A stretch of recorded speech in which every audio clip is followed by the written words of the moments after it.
off, let's do some honorable mentions. We got Shane McMahon. Yeah, it's a shocker to some of y'all. We got Big Evil Undertaker. We got freshly unmasked Kane. Shane McMahon will probably be on the bottom list out of everybody. I do have a soft spot for him just because he was such a crazy daredevil doing all these spots. CM Punk had the Summer Punk. Kane, freshly unmasked, was just a demon. He was lighting Shane McMahon's balls on fire, and Big Evil Taker is my favorite version of The Undertaker. Not a big fan of the zombie Undertaker, but I have to admit greatness when I see it. But other than that, let's get to the real top 10 list. 10, we have the man that is the most popular man of 2008. We have Jeffrey Nero Hardy, the greatest high flyer of all time. He would jump off of absolutely anything. He wouldn't care about his body. He would just do it to entertain us. He held the black community down. He held everybody down. Like I said, in 2008, he even got a World Heavyweight Championship that the system didn't want him to get. And he would have been, hell, he could have been even bigger than John Cena. He did do it to himself with the drugs and stuff, but I'm just happy that he's healthy now and he is still one of the greatest wrestlers of all time and probably half of the greatest tag team of all time.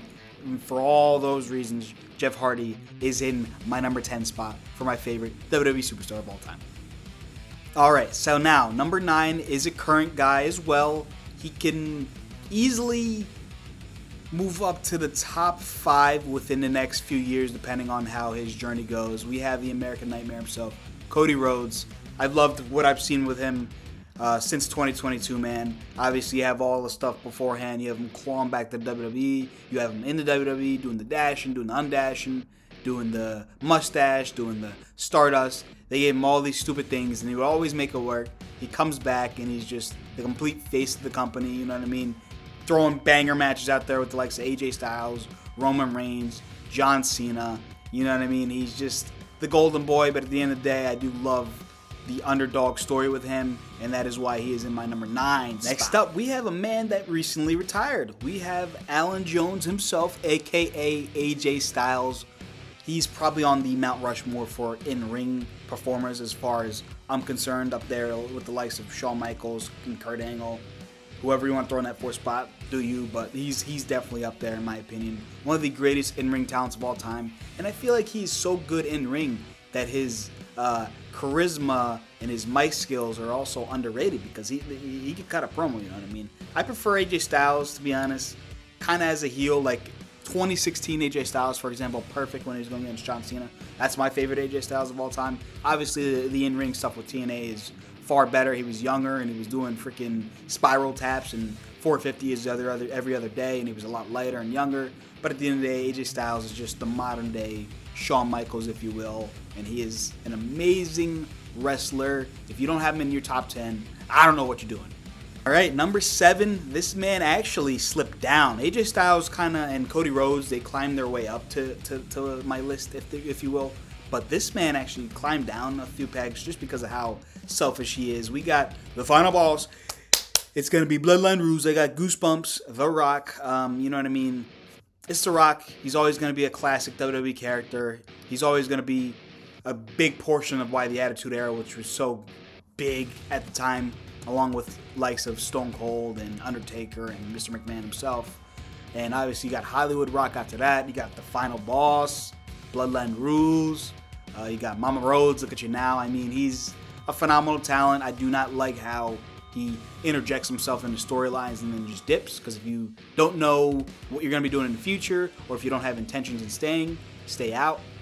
In my opinion, all we have to see left from this guy is just the match against Roman Reigns. I would like to, as a little bonus, see the Cody Rhodes storyline get finished, but at the end of the day, he kind of buried it. So, I mean, the only thing that we really 110% need to see from this man before he does call it quits, if he hasn't already, is that Roman Reigns match. But at the end of the day, he's one of the greatest comedy acts of all time, too. He can cut a great promo, and that is why he's on my list.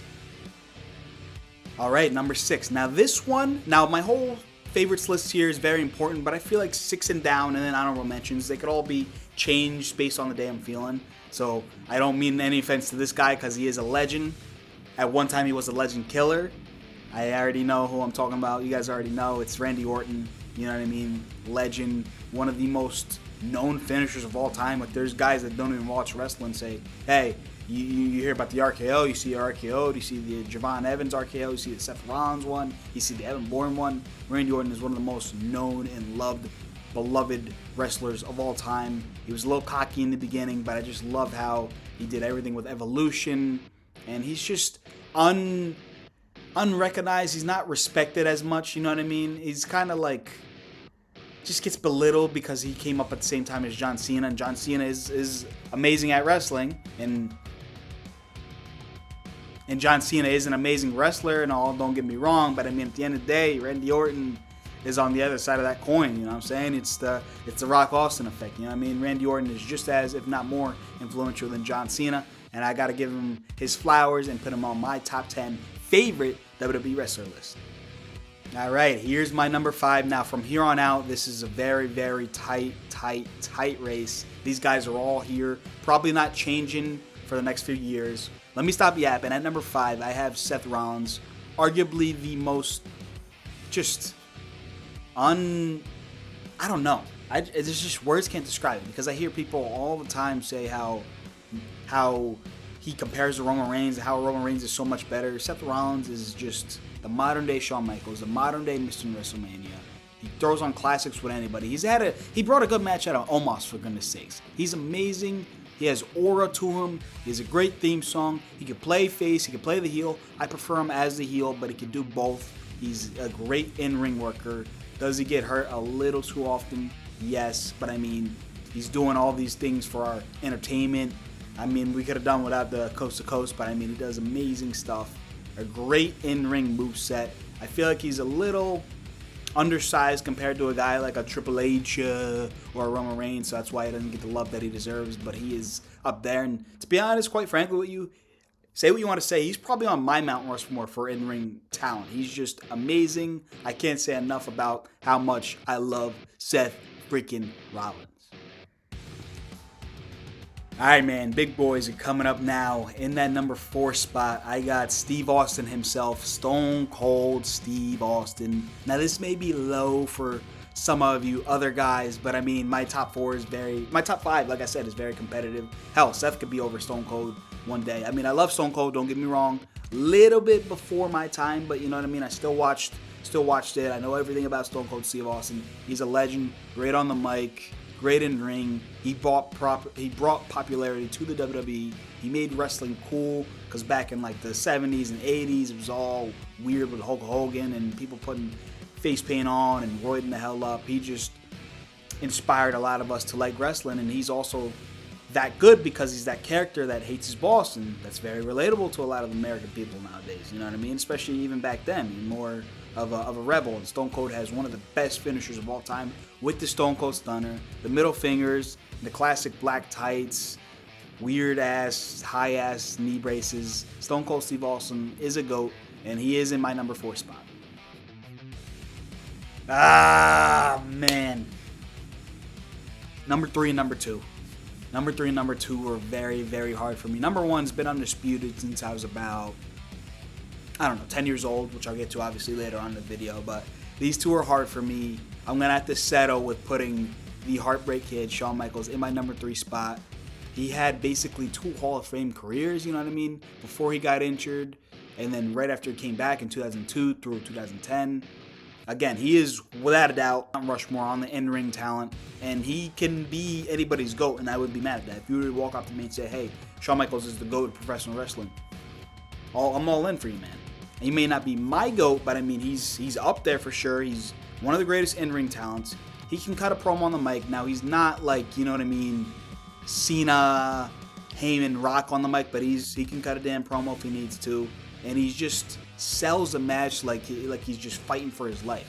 There's just so many scenarios where it's just so dramatic and it's amazing. You got Survivor Series 2002 where he's bleeding and he finally comes back and beats Triple H for the world title. You have Survivor Series, I think it's like 04 when it's a 5-on-5 and he's fighting for Stone Cold's career, and it's just so dramatic. And you got JR hyping it up a little more.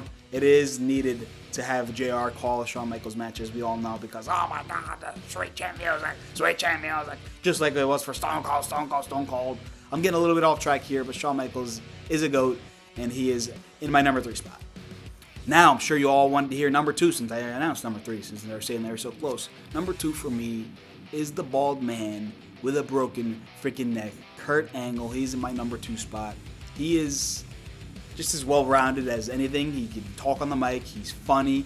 He can go in the ring with the best of them. He can do moonsaults. He can freaking German suplex the Big Show. He can make you laugh. He can make you hate him. He's just all around perfect. And it's just crazy because he really wasn't in the WWE for that long. I don't even know how long he was in there, but I mean maybe 10 years, like nothing crazy long. Obviously he had the stint in TNA and then he came back for WWE. The only thing I don't like about Kurt Angle, which wasn't his fault, which is his retirement match. Baron Corbin versus Kurt Angle, you're doing this legendary GOAT dirty. Makes 0 sense. It pisses me off to this day. But at the end of the day, aside from that, he's done so many memorable things. The moments with Stone Cold Steve Austin, the great matches with Shawn Michaels at WrestleMania, Backlash, wherever the hell Kurt Angle goes, it is gold, it is money, it is Olympic gold. And that is why Kurt Angle is my second favorite WWE wrestler of all time. Stay tuned for my first. Make sure you subscribe, like, and comment. Number 1, in my opinion, he may have the greatest entrance of all time. He's one of the strongest wrestlers of all time. I got Dave Bautista in my number 1 spot. There's nothing you're going to be able to do to take Dave Bautista out of my number 1 spot, man. He's out in Marvel now, you know what I mean, playing Drax, being a movie star now. But back when I was growing up, man, it was John Cena, it was Batista, it was SmackDown, it was Raw. It felt real back then. It felt like, damn, oh, man, you like SmackDown, man? Oh, you like Raw? It felt... You know what I mean? Nowadays, the brand split's kind of a joke, but back then, it felt real. I was always a Batista guy. I made the comparison before. It's like Batman versus Superman. It's Goku versus Vegeta. I'm picking Batista 10 out of 10 times. I even had an action figure of him when I was little, and I would bring him to bed to me, pause. You know what I mean? He's just special, man. Great athlete. This is probably surprising to you because I never ever heard anybody else say Batista was their favorite wrestler of all time, but he's my favorite wrestler of all time. I grew up with him, and he's just an amazing talent. And that is why he is my number 1 favorite WWE superstar of all time. What I need you guys to do is comment below who your favorite WWE superstar is of all time. Let me know who it is and let me know why. I hope you guys enjoyed the video. Peace out.